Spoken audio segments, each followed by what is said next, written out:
Hi there. In this presentation, I hope to be able to share our recent experience demonstrating how we helped parents to continue to support their children's learning during the pandemic through setting up a series of free online events.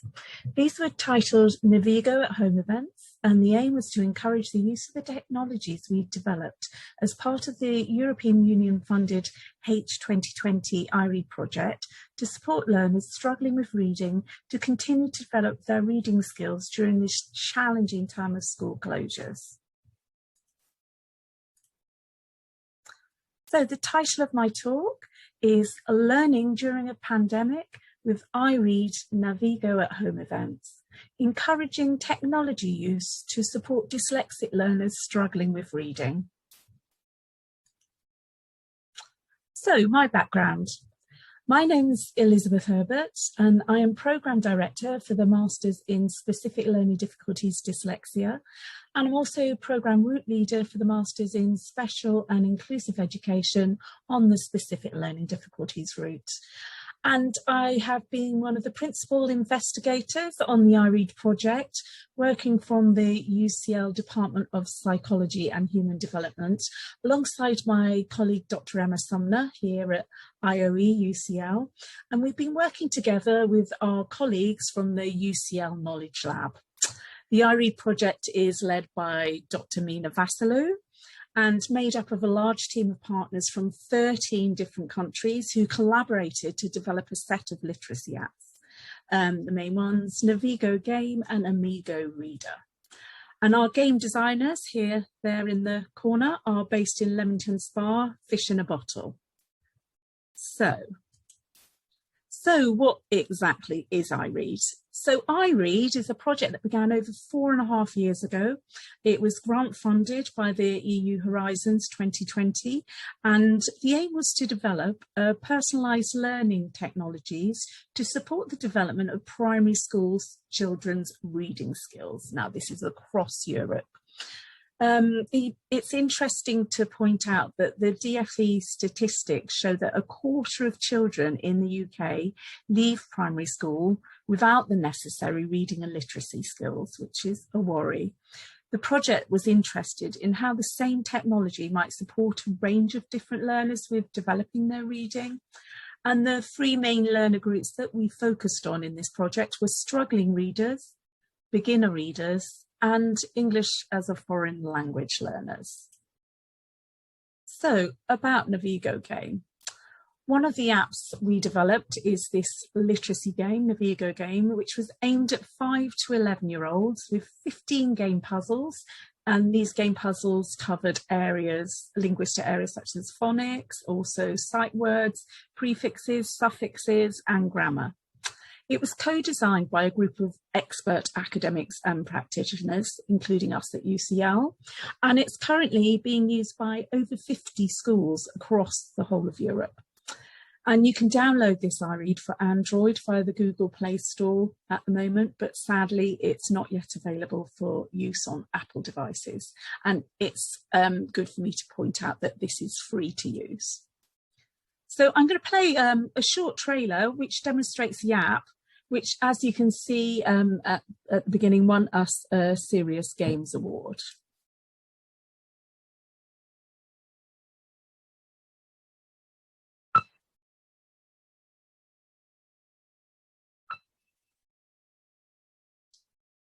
If you had a chance to be a hero, what would you do?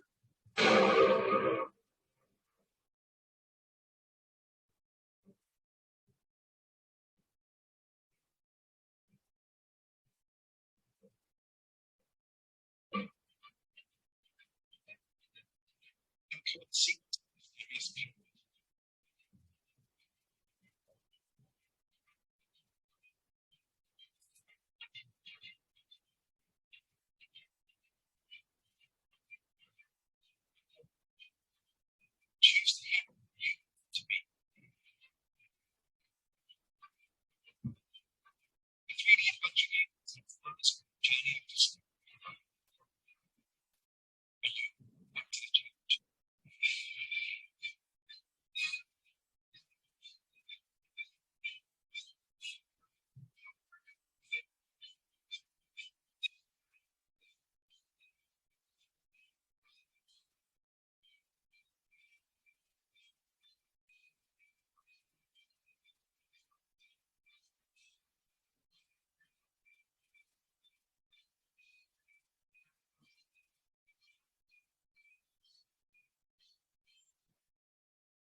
So, Navigo game recently received a Hungry Little Minds Quality Mark Award from the Department for Education in England as one of the best educational apps for parents to engage their young children in language and literacy learning in the home. And the chair of the expert panel said, apps that are of most educational value to children contain a number of features, such as a design which makes the apps easy to use and guidance and support for parents, enabling the content to be adjusted for individual children. Apps should be engaging, fun to use, with clear learning goals, and use of feedback that can be reassuring and motivating for children.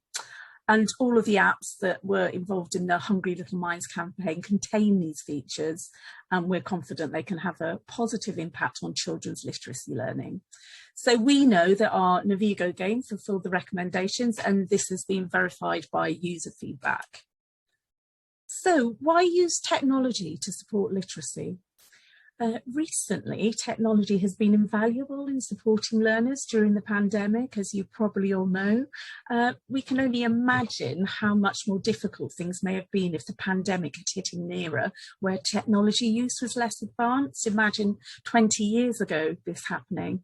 So recent research has shown that technology can provide a useful tool to improve literacy attainment, and prior research has shown digital literacy games can be beneficial for children with reading difficulties, as the research links show.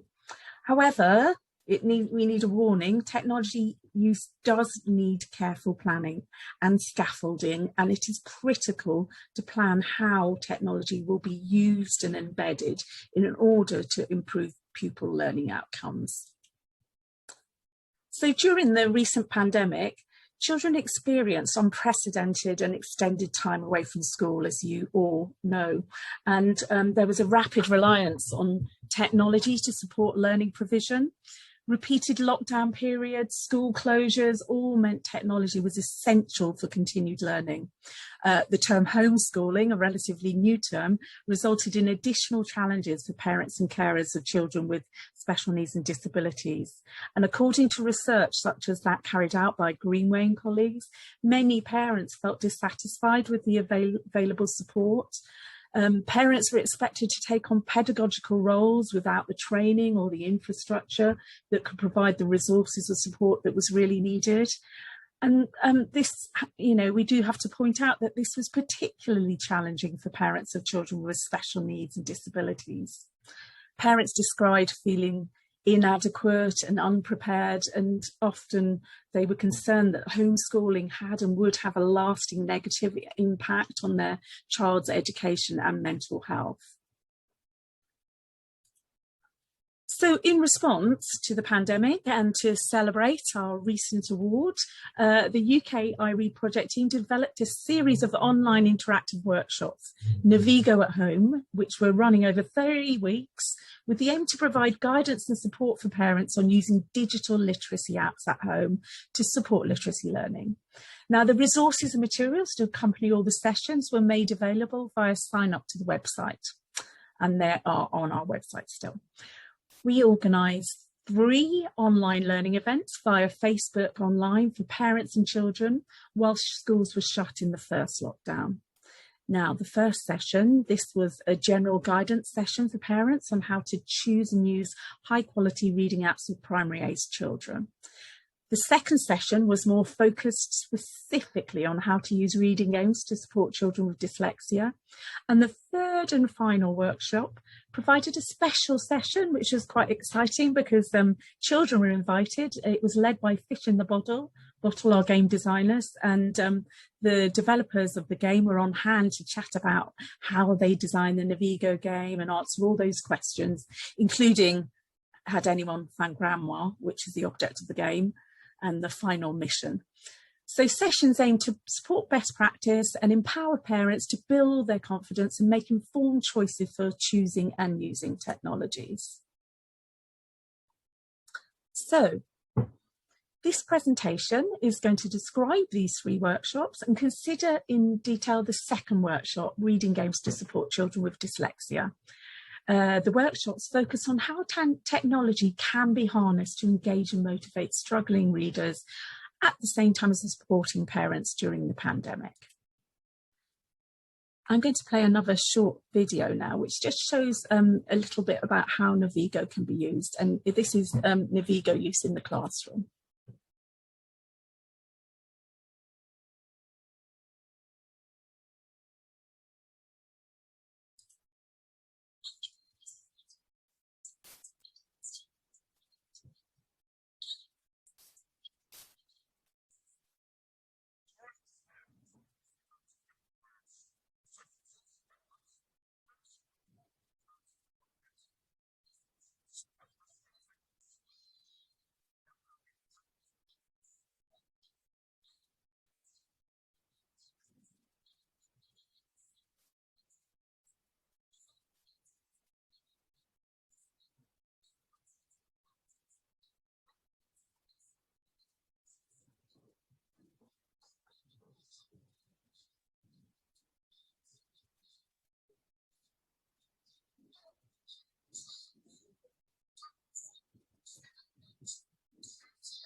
So our first workshop aimed to share our top tips with parents for choosing and using high quality reading apps. And the following slides explain quickly what we shared in this first workshop.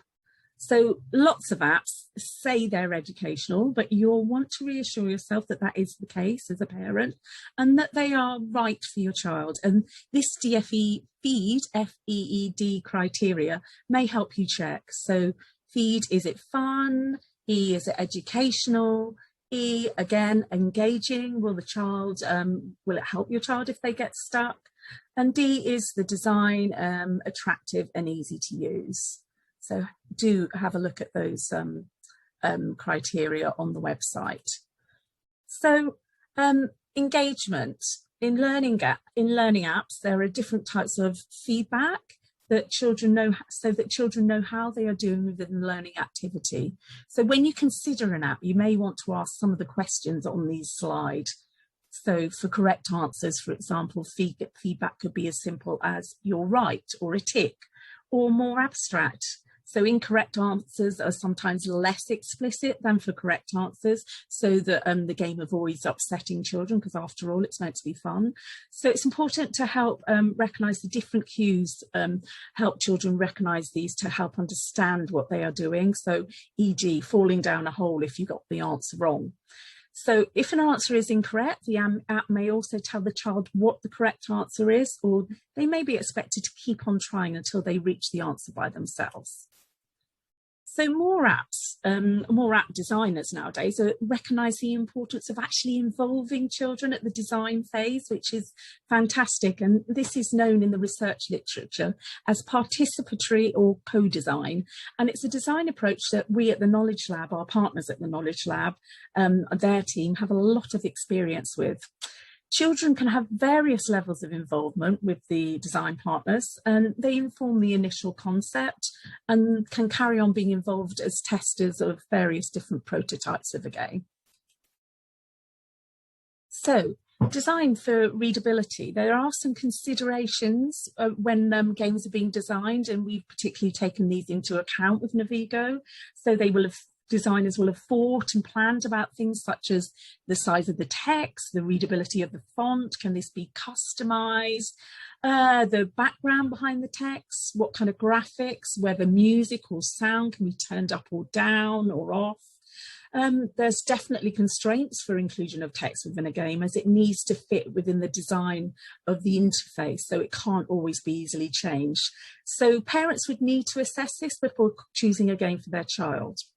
Also, it will vary depending on the screen size of the device you're using. So, for example, Navigo game, it's optimized for tablet use, and children may have difficulties using this on a phone, so it's not advised. Looking at other reading apps like e-readers, there's often a myriad of options for customizing the readability of a text, and this can be really useful for those that have reading difficulties, and really is one of the benefits of technology over paper. So our first workshop focused on how parents can help children with actually using the app to ensure usability issues with the design don't become a barrier to the learning. For instance, we advise parents to check in advance the child when they were using the app, to explore the different ways the child might interact with it, e.g. make sure they're not just tapping on things, and identify what settings are available to customise the presentation to suit their child, and make sure they set this up in advance. We also advise parents to consider the balance between fun and usability.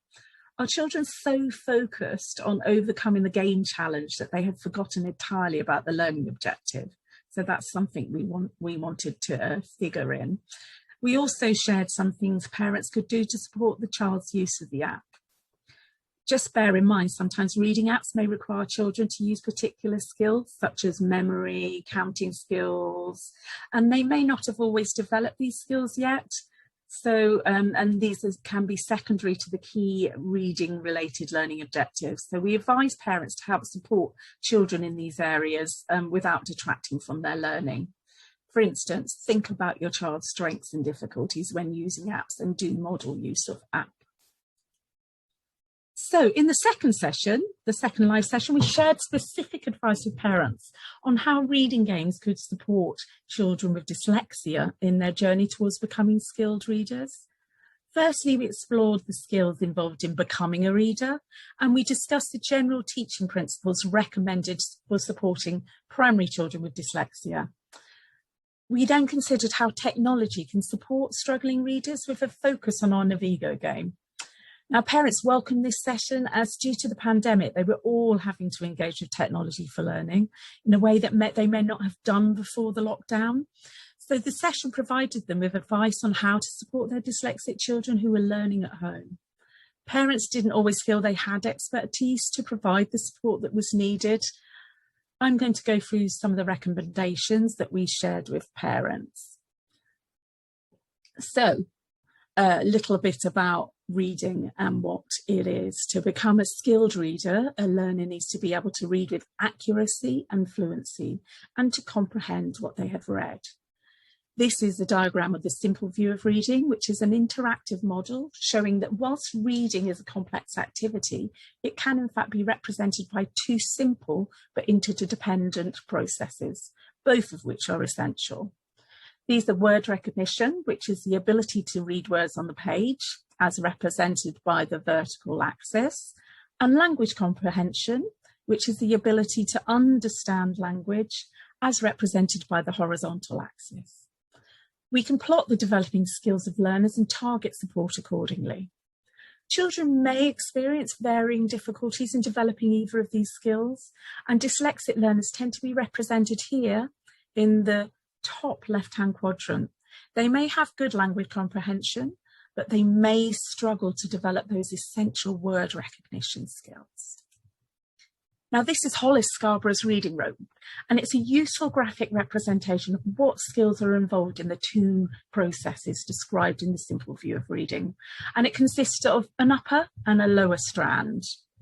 Now, the word recognition strands, these include phonological awareness, decoding, sight recognition of familiar words, and these all work together as the reader becomes more accurate, fluent, and increasingly automatic with repetition and practice. Concurrently, you've got the language comprehension strand, and this involves background knowledge, prior knowledge, vocabulary, language structures, verbal reasoning, and literacy knowledge. And these strands work together and reinforce one another. The language comprehension strands weave together with the word recognition strands to produce what we know as a skilled reader. This process is not instantaneous. It happens over a period of time. It requires explicit instruction and practice of skills. The journey progresses from learning to read, and as fluency develops, moves towards reading to learn.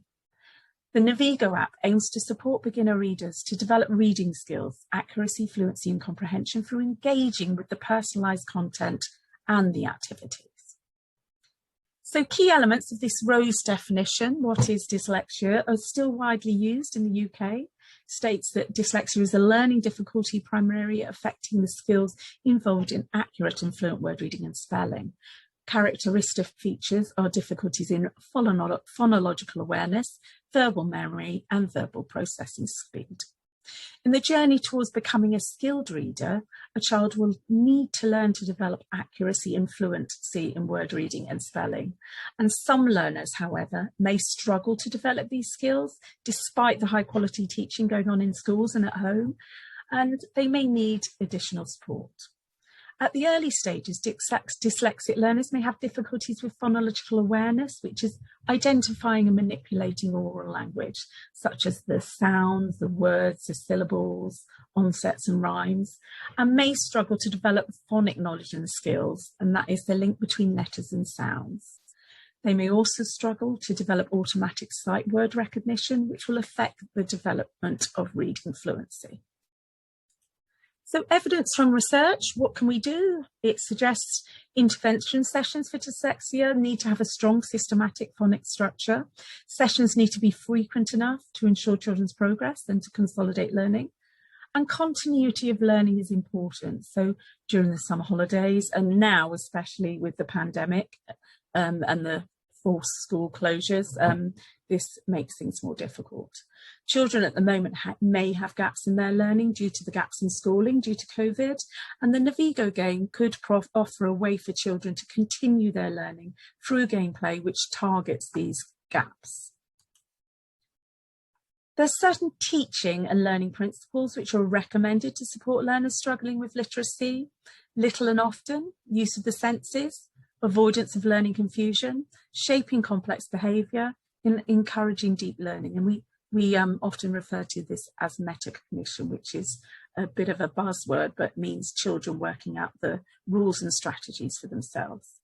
And these principles relate to all learners of all age groups, beginning readers, or those struggling to learn to read.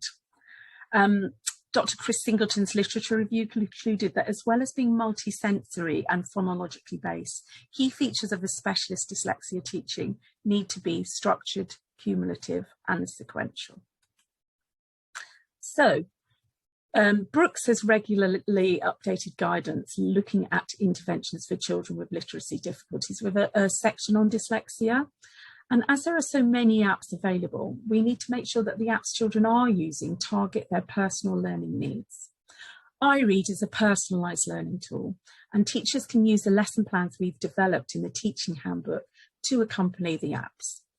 So just a reminder that Brooks said ICT approaches work best when they're precisely targeted. Mediation of skilled adults is essential to ensure the technology meets the children's needs. Time needs to be allocated effectively so that the diagnostic tools or programs can be used for each child appropriately. And technology can provide a means to practice skills and support what is going on with the learning. It should be seen as part of the solution and not the complete solution. So simply giving children access to technology without supporting them in understanding how it works and embedding its use in the classroom or home routines is unlikely to be a successful strategy. So we're starting to see more and more research which demonstrates overall positive effects of literacy apps in improving reading skills. And important to see this is building a case for technology to support reading development. But remember, we cannot see technology as a panacea or a magic bullet. Something that does come out in research is that while groups of children make progress on average, the improvements across children can be varied and not all children will show improvements. Of course, every child is different and has different strengths and needs, and they will likely respond differently to technology. So it's crucial that the way technology is used and embedded is considered. This applies in the classroom, at home, and intervention sessions. An important question is, what can we do to link technology to existing approaches and teaching content to support the beginner and the struggling readers? So how to decide what makes a good app really goes without saying. As we said in that feed rubric, apps should be engaging, motivating, and user-friendly. These things attract the child to the game. We also believe literacy apps should be based on research and linked to the curriculum. In addition to this, Laura Benton and colleagues from our project decided and considered what made a good game and identified 3 further features. The first, to consider whether teaching concepts are provided to support the child. This may be instructions related to the reading activity, for instance, teaching rules on how to break down words into syllables, or around the game mechanics, for instance, actions to use to play the game. The second point was if it is clear to the child where they are going, what they need to do, how they will get there, and the aim. This needs to be clear. And finally, is the child's progress clearly communicated? Is the visual feedback, is the feedback visual, awarding gems or stars, etc.? Or is it verbal, i.e., that's right? Or does the feedback elaborate on how to recover when there has been an error made? So Navigo was presented in the second online session as a case study to demonstrate how it was designed with struggling readers in mind and how we tried to map the content and approach to the teaching principles identified earlier. Linking to the teaching principles, there is a defined progression with Navigo, which takes a systematic approach to introducing the activities. Navigo's content is diverse. It covers 280 language features, which are broken down into these 6 categories shown here: phonology, word recognition, orthography, morphology, morphosyntax, and syntax.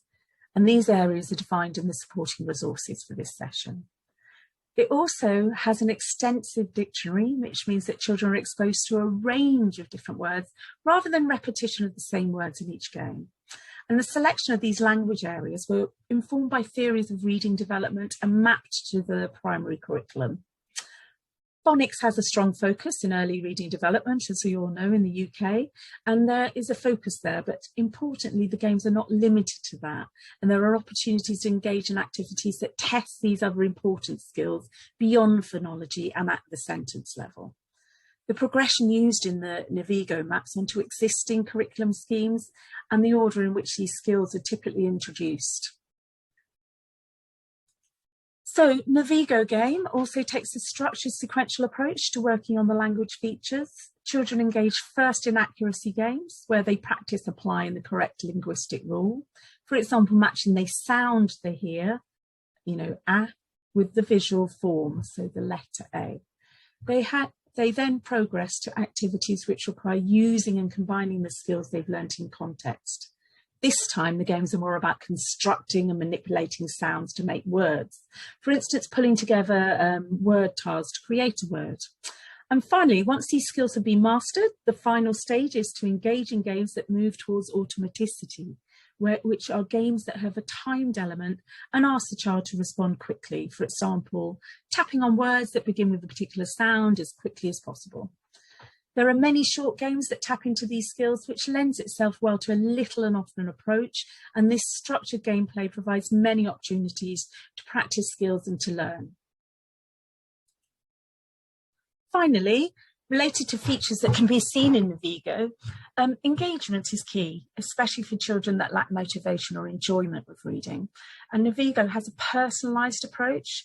The child can design their own avatar, they can go on a journey, picking up new ways to customise their avatar, which are rewards through progressing the game, for progressing through the game. The activities are also responsive to the child, so that if something is really challenging, they're going to have the opportunity to practice in different contexts. But equally, if they've grasped a particular feature quickly, they'll move through the game to a more challenging content. There are a range of activities, all of which take a multi-sensory approach, and importantly, game feedback encourages deep learning. There's both outcome feedback, which is communicated visually, and elaborative feedback, which encourages children to have another go and offers linguistic hints to try and help the child to make connections and think about the next steps to take. We concluded the second online session by sharing tips on how parents could support technology use at home. Parents may want to observe their child to start off with and then give feedback, to introduce games progressively, and some children may need more support to get started. Parents were encouraged to consider whether they could make time for a regular family play session with parents or siblings. As we know, children are often much better than adults at finding their way through games, but parents were encouraged to use this approach, this as an opportunity to try and identify what their child might be finding difficult so that the problems can be addressed one at a time. For example, the child may be missing instructions and a parent can step in and clarify what was said or show them how to repeat.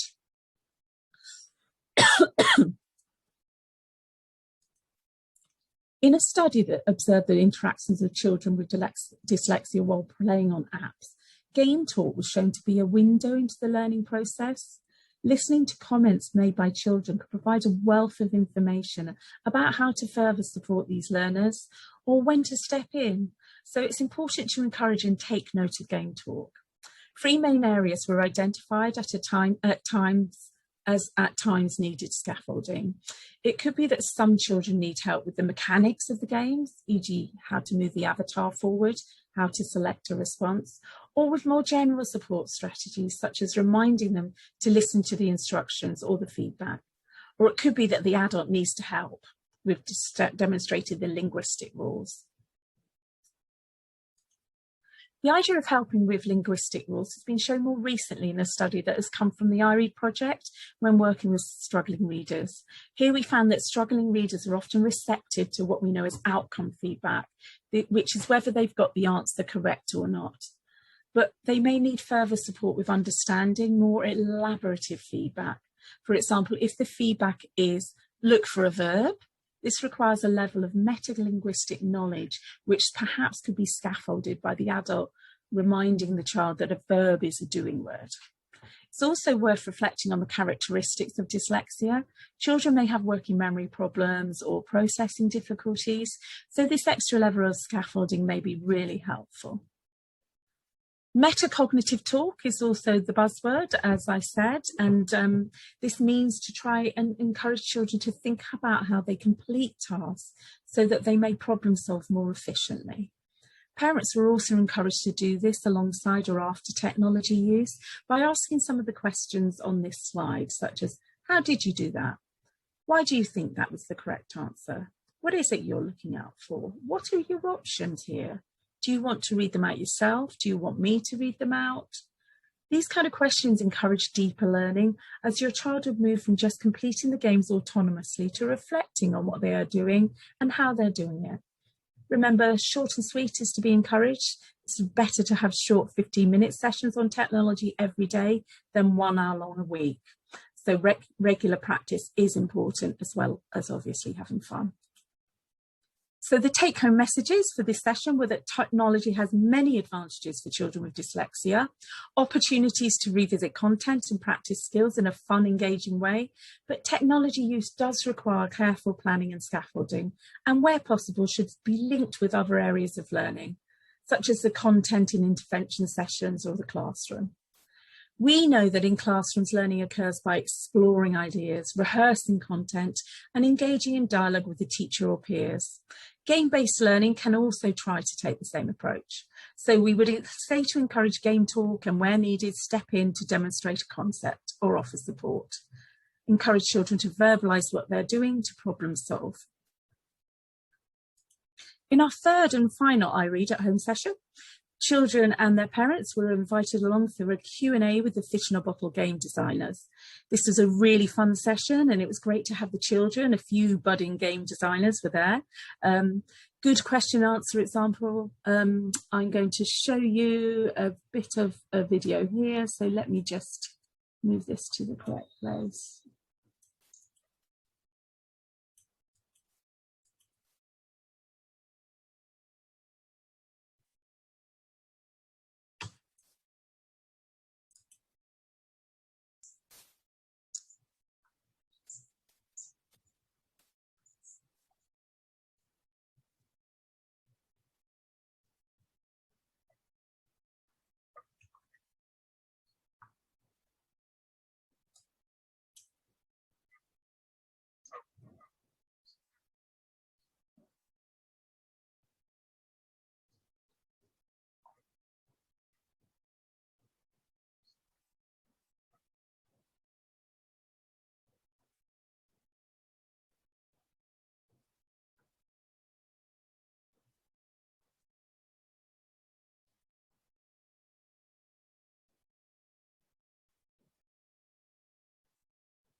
So we produce resources to accompany these free sessions, and these have lots of useful information on them and are still available on our website. We've included a list here of places to visit to look for suitable apps, and I'd be happy to share this presentation with the links on with the ISEC organisers if any of you are interested in learning some more. All the iRead presentations are still available on YouTube for you to view in your own time. So we really hope that this presentation will help you to think critically in future as a parent or educator about the learning games you're selecting and how you could embed them in your literacy teaching or your homeschooling if the pandemic continues, which we do hope it doesn't. Technology does not provide us with a magic bullet, but during these times of uncertainty, technology has offered one solution to provide additional support for learners, both beginners and struggling readers, on the quest to become more accurate and fluent readers during these challenging times of uncertainty. So thank you so much for taking the time to listen, and I look forward to answering any questions that you may have.